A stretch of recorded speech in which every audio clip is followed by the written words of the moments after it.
Hello and welcome back to Weston the Historian.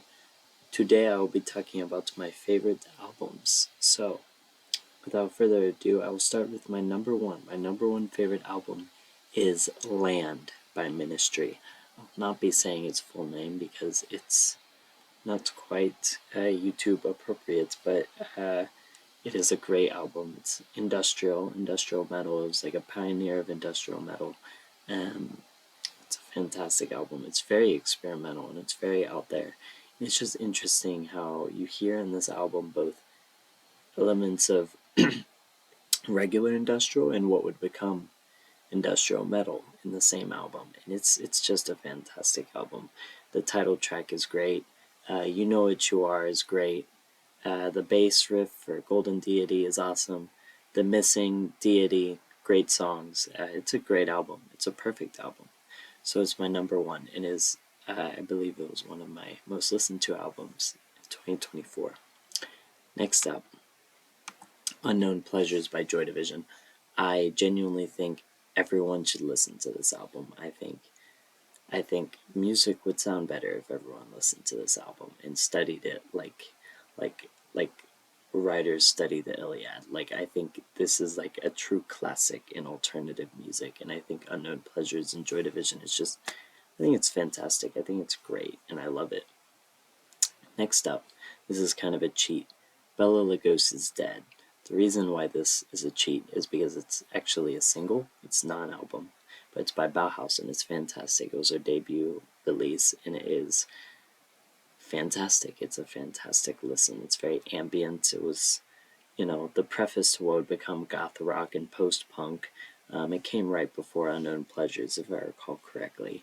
And it's fantastic. The next one is, my next pick is Glory Box by Portishead, which is actually right there at my record player.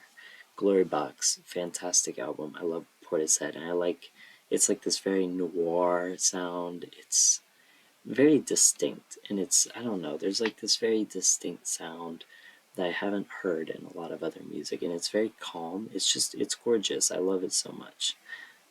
Next one, I'm not actually sure if I can say the name of it, but it's by The Cure, and it has a red album cover, and it features songs like 100 Years, Cold, The Hanging Gardens. Fantastic. It's a fantastic album, perfect album. Every song on it is perfect. It's hard for me to say what my favorite album by The Cure is, because my personal favorite song by The Cure is Cold, which is on there. But one of their other fantastic albums is Disintegration. And of course, that's also on my list. Disintegration is fantastic. My favorite song is Lullaby off of that. It's just fantastic. And the first album I mentioned and Disintegration, they're both goth rock, but I feel like you get to see two different sides of The Cure. The first one is like really grim. The other one is more, maybe not upbeat, but it's calm and it's soft and it's maybe dark, but not as like, it's not overwhelmingly grim. Like the first one is like, I don't know how else to say it other than grim. It's gothic. It's very gothic. The second one is more soft. It's kind of, it's not like Portishead, but it's more calm. So I don't know. But anyway, moving on. This is my personal favorite album by Susie and the Banshees, A Kiss in the Dream House. I think everything on this album is just perfect, and I love Susie and the Banshees. I've listened to like every album that they've released. I love Susie and the Banshees, and that's probably a weird pick for my personal favorite, but I just think it's a fantastic album, and I love what they did there. But moving on, of course, this is probably their most famous album, and it's also a great one. It was the first one I listened to in full, and it was my introduction to the band. Juju by Susie and the Banshees. Fantastic album. Great album, beautiful album. But moving on. Children of God by Swans. That is probably a strange pick, because usually on lists like this, you'll see like Filth by Swans, which is their debut, which is a good album. But you'll see that, and then you'll see like their more modern releases. I love both, and I love Swan, so I like everything that Swans has put out. But Children of God really stuck out to me because it is probably one of the only albums I've ever listened to that genuinely made me feel scared. Like, that is strange, and it's perhaps strange for me to be like, oh, you should listen to this album because it's scary, but like, it genuinely is. And I remember like Filth, people talked about the album Filth being scary. It never struck me as scary. It just struck me as like it's heavy and it's industrial and it's got like scary lyrics, but it didn't struck me as like it didn't fill me with fear as, people talked about it being scary. It just isn't to me. But Children of God by Swans, it genuinely is unsettling in a way that I've never heard music like that. And I don't know, I just think it's a fantastic album. I like the song New Mind. It has a very funny music video, a very strange music video for Swans because it's like characteristically 80s, and like the Swans just have like all this dark, grim lyrics and super experimental stuff, and then like a very generic 80s pop music video. But then, uh,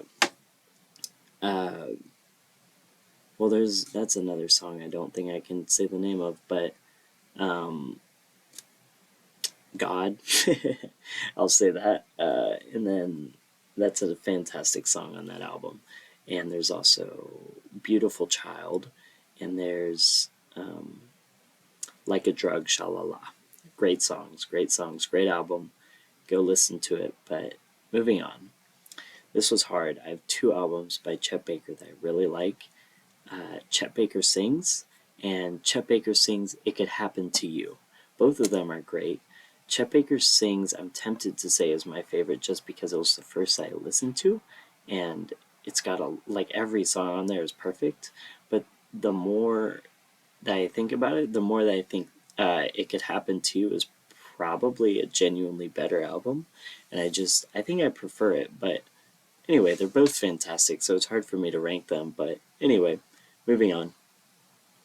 This is another strange pick, but a strange pick just because usually when people put artists like this, I don't see this specific album, but Treasure by Cocteau Twins is my personal favorite album by them. It is gothic, I think, and it's soft, it's calm, it's pretty, but it's an album where every song title is like a name, which I just think that's such a cool concept, and I like that concept, and it's very cool. And all of the songs on there are beautiful. Lorelei is beautiful. I don't remember if it was Lorelei or Persephone, but one of those songs was the first song I ever listened to by the Cocteau Twins, and I just remember like listening to them being like, wow, this is like beautiful, and falling in love with the band just like that. So for that reason, it's my personal favorite album by them. It's also hard to come by if you're going record shopping. I found it, but it's hard to come by. I remember like there's a record store near me and they're always selling Cocteau Twins, but you like rarely ever see Treasure, like almost never. But it's a great album, and the Cocteau Twins are great, so listen to it. Next up, two different albums by Bjork, Post and Vespertine. So I just think both of these albums are great. I love Bjork. I have listened to her entire discography, but these two albums I go back to all the time. Post is just, it's fun, but it has cool lyrics. I really like the song I Miss You. It really resonated with me for a lot of reasons, but I love that song and I love that whole album. It's easy for me to go back to, and I like the obvious industrial elements of it, like in the song Army of Me. I also love the music video for that song. It's hilarious, but um, Post is just a great album. I know a lot of people love Debut. I also like it, but it's not my favorite by Bjork. But Debut is also good. I have it on vinyl, but Post I much prefer over Debut, and I think it's a fantastic album. It's much more lively, I feel like, than Vespertine. Gorgeous, gorgeous, gorgeous. It is. I I think it's her best album, and I just love it.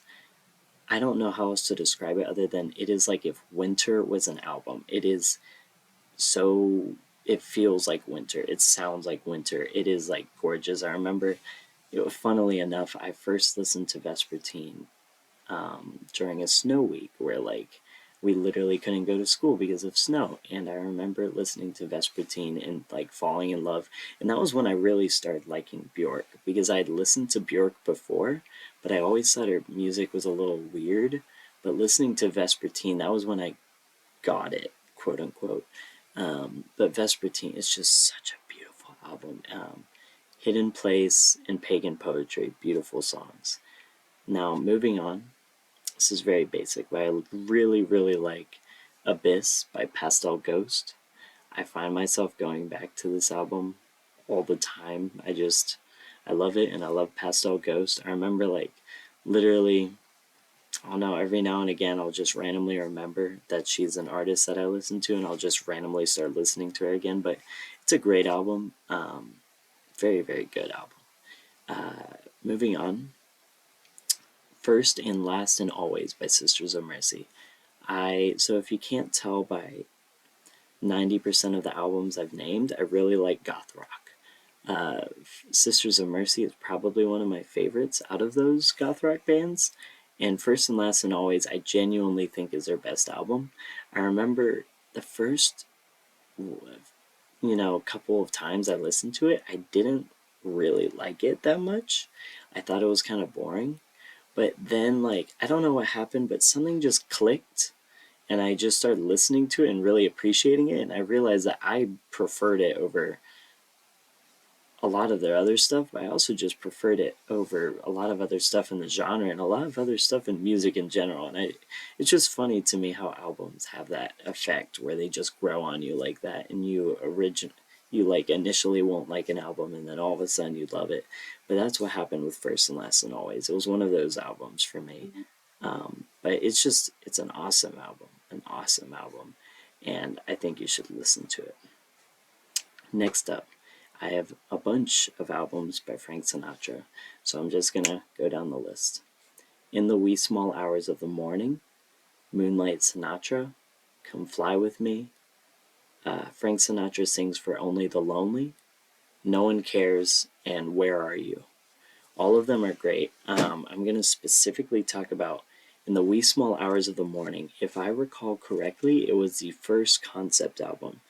I may be incorrect about that, but I'm pretty sure that's right. And it's very sad, very depressing album, but it's good.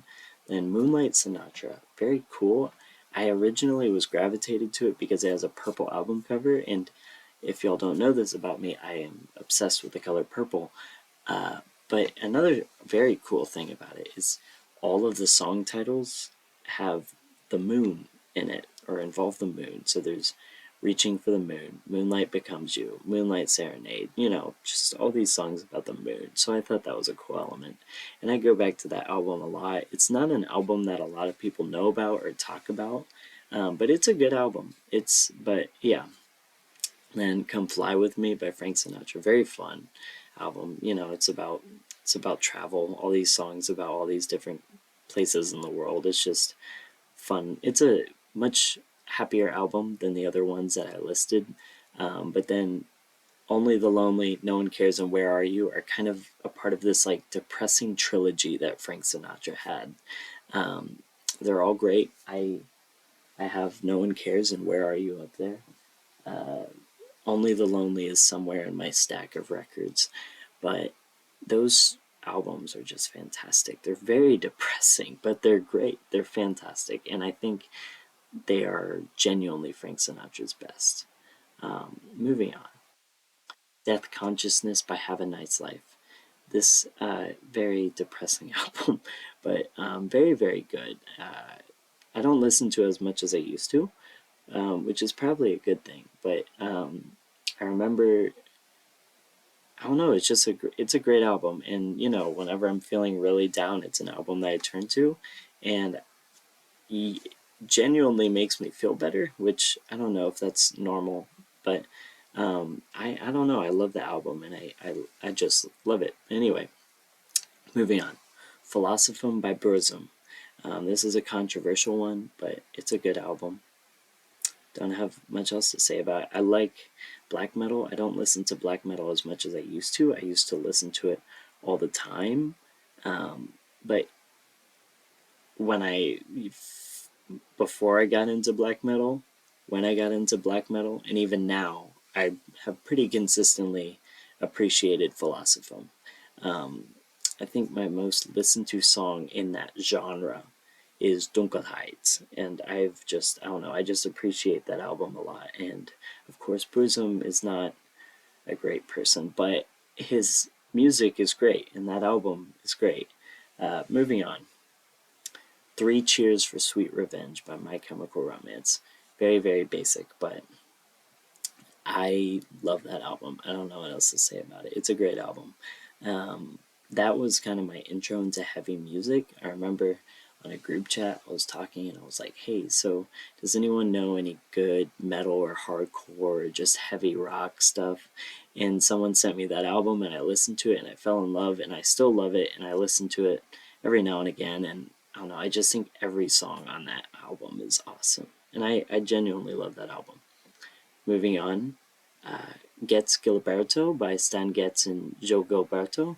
I hope I pronounced that right. I don't know Portuguese, but it's a great album. I love it. It's like, I think I've always loved jazz. I've always loved jazz.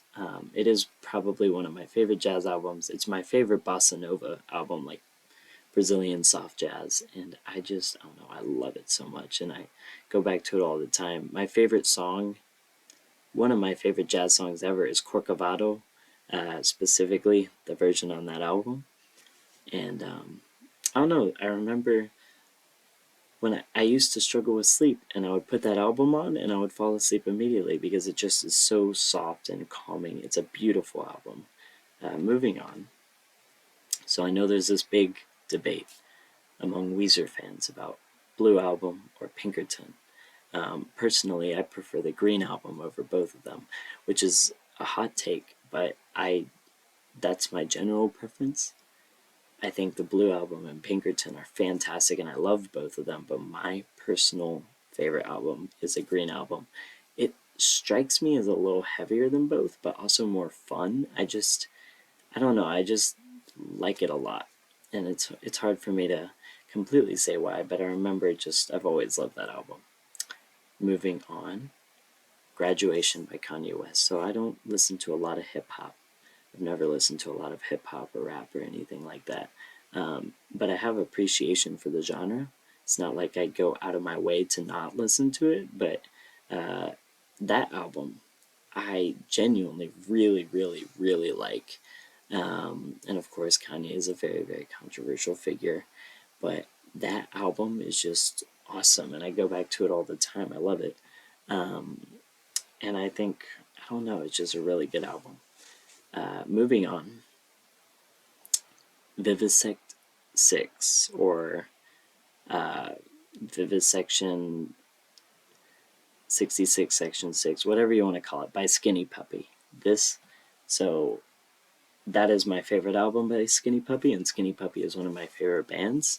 Not much else to say. I remember Skinny Puppy, similar to First and Last and Always and Unknown Pleasures, it was a band that took me a really long time to warm up to. Um, like, I just remember listening to it, and I liked the song Assimilate a lot. And I remember listening to their other stuff and kind of being disappointed that their other stuff didn't sound like Assimilate, because Assimilate has like this.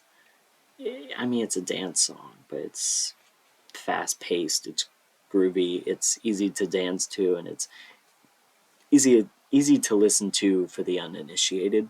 Um, but I remember Assimilate. I love that song, but then I didn't really like a lot of other Skinny Puppy stuff until I listened to Vivisection. And I remember listening to the whole album and just thinking, wow, this is blowing my brain because this is awesome. And it's so experimental and so heavy. And I love it. And it's great. Moving on. Ella and Louie by Ella Fitzgerald and Louis Armstrong. So once again, I love jazz music and I love Ella Fitzgerald and I love Louis Armstrong. So naturally this made the list. I think every song on there is beautiful. I really, really, really, really like Stars Fell in Alabama and Cheek to Cheek. But just beautiful album and I love it so much. And then moving on, The Rise and Fall of Ziggy Stardust and the Spiders from Mars by David Bowie. I think everyone should listen to this album. It's very, very good. Not much else to say, but it's a good album. I feel like it's one of those albums that's so well known that enough people have said things about it, so I'm not going to add anything, but David Bowie's great. Moving on, Street Cleaner by Godflesh. This was, if I recall correctly, one of, if not the first, industrial metal release ever. And I just think it's fantastic. I think it's a great album. It's a great album. It's very heavy, and I go back to it literally all the time. When I'm, in the gym, I'll listen to it, and I'll drive around listening to it. It's a great album, and I love Godflesh. They're one of my favorite bands, and that's one of their best albums. But anyway, moving on. My final one. This is last but not least.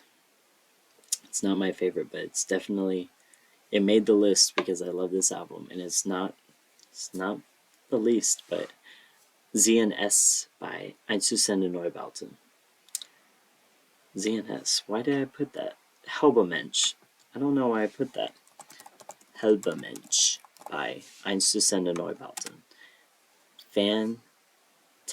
Fantastic album. Very weird album, and it's not for the faint of heart, and it's not, if you don't like really experimental music, you will not enjoy this album, I guarantee it. But it's great, and I want Einstürzende Neubauten's logos tattooed on me, but it's a great album. It's a very weird album. It's German band, if you couldn't tell by the pronunciation of Einstürzende Neubauten. It means collapsing new buildings. But I believe it's also a concept album. I remember someone was saying, I don't know about this because I haven't really researched, but they told me that it's about like a cult leader and getting his followers are getting distracted by like the sounds of factories, or I don't know, something like that. But I don't know, it's an awesome album, and what really sets apart Einstürzende Neubauten is that they are truly industrial in the sense that they actually used industrial equipment and tools in their music, and I don't know, I just think that's awesome and so revolutionary and beautiful. But anyway, that's my list. So thank you for watching, and goodbye.